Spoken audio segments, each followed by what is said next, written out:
bonjour, bonsoir, shalom, grâce sur grâce et grâce pour grâce. Je regarde le temps, parce que oui, le temps n'est pas notre allié. Cette fois-ci, la question est, comment le réprouvé peut-il se reconnaître lui-même? Comment le réprouvé peut-il se reconnaître lui-même? C'est-à-dire, comment quelqu'un peut savoir lui-même qu'il est réprouvé?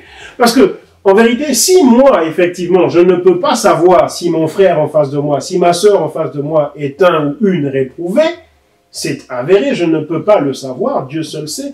En revanche, il est tout à fait possible à quelqu'un de savoir lui-même s'il est réprouvé ou non.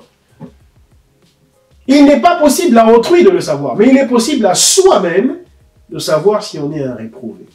Alors, comment? Comment on peut le savoir? Eh bien, comme référence, je vais simplement donner Jean 10, 27 et Jean 8, 47. Il pourrait en avoir à foison, mais on va déjà se contenter de cela. Jean 10, 27 et Jean 8, 47. Le Seigneur dit, mais vous ne me croyez pas parce que vous n'êtes pas de mes brebis. Vous ne m'obéissez pas parce que vous n'êtes pas de mes brebis. Vous ne vous réjouissez pas à mon sujet parce que vous n'êtes pas de mes brebis. Car mes brebis entendent ma voix, me reconnaissent et se réjouissent et me suivent. Le réprouvé ne se réjouit pas à l'écoute de la parole de Dieu.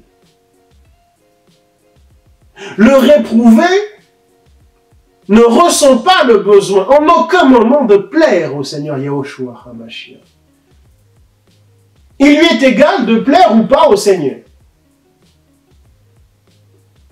Le réprouvé trouve la parole de notre Seigneur Yahushua répugnante.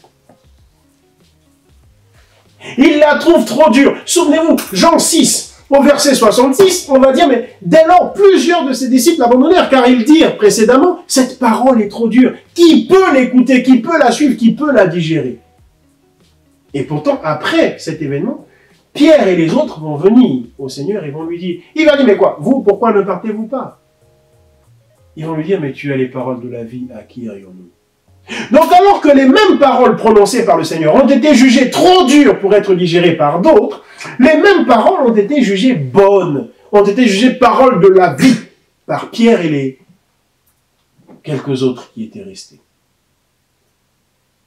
Le réprouvé trouve que les paroles du Seigneur sont trop dures, sont trop accablantes, sont trop pénibles, sont trop contraignantes, trop encombrantes, trop lourde.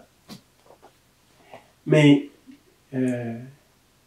l'élu, c'est-à-dire celui-là qui n'est pas réprouvé, mais qui au contraire est élu de Dieu, se réjouit à l'écoute des paroles du Seigneur.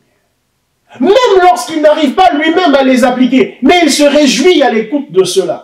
Parce que quand il écoute cela, il reconnaît la voix de son maître. Et une brebis tressaille de joie à la voix de son maître, parce que c'est auprès de son maître qu'elle se sent en sécurité, la brebis. Alors que le réprouvé se sent en sécurité auprès du mercenaire. Demeurez bénis, shalom.